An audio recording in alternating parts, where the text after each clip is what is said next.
Luisa is a young lawyer from Vienna and she is burned out. Dungeons of Hinterberg leans into this millennial malaise and twists it cheekily. She's going to leave the city and take a little break to find herself and find out what she's doing with her life in a picturesque Austrian mountain town that's recently been rocked by the arrival of magic.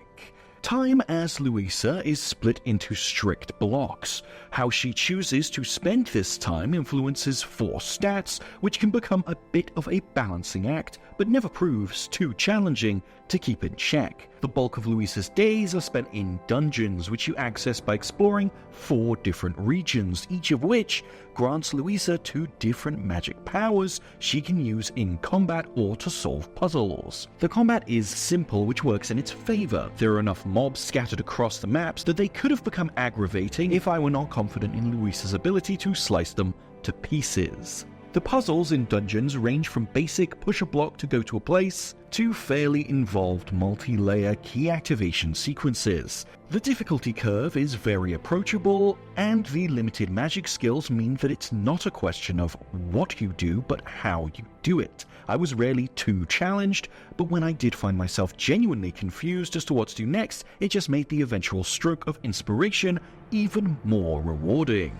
The satisfying puzzles are enhanced by excellent level design and art direction. Dungeons are picturesque, even when ambushed by monsters. The puzzles are interrupted by occasional boss fight dungeons. In theory, they should provide a bit of respite and let Luisa dig deeper into her combat skills. In practice, the bosses are lacking. They borrow from interesting local mythology, and it's objectively far cooler to walk into a dungeon called Tatzelworm's Lair instead of another one called Derelict Castle.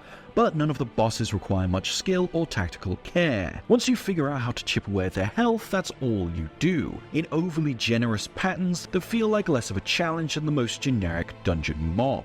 They take the wind out of Luisa's sails in what is otherwise an adventure with compelling forward momentum. My end goal is to collect every stamp in her dungeon log, staring at the last boss on the list and wishing I could just get another puzzle. The second half of every day is reserved for social activities. It feels remarkably close to the actual social experience of being a tourist in a fairly small town, meeting the people around you.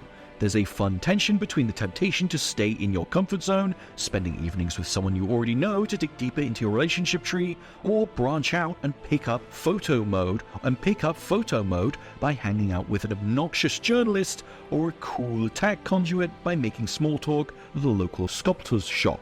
The result of this is a game that is satisfyingly complex despite its outward simplicity. The strict time division of the days allows for a comfortable balance between social elements and exploration, and combat's occasional monotony is easy to ignore with so many fun puzzles and beautiful environments. The choice to set it in Austria, in a fantastical version of our real world, means that when the story approaches more serious topics like commercialization or burnout, there's no whiplash. Even when Luisa is hoverboarding her way down a mountainside or riding a whirlwind across the river, it feels rooted in an experience we've all had. She's out there because she felt lost and needed to find herself.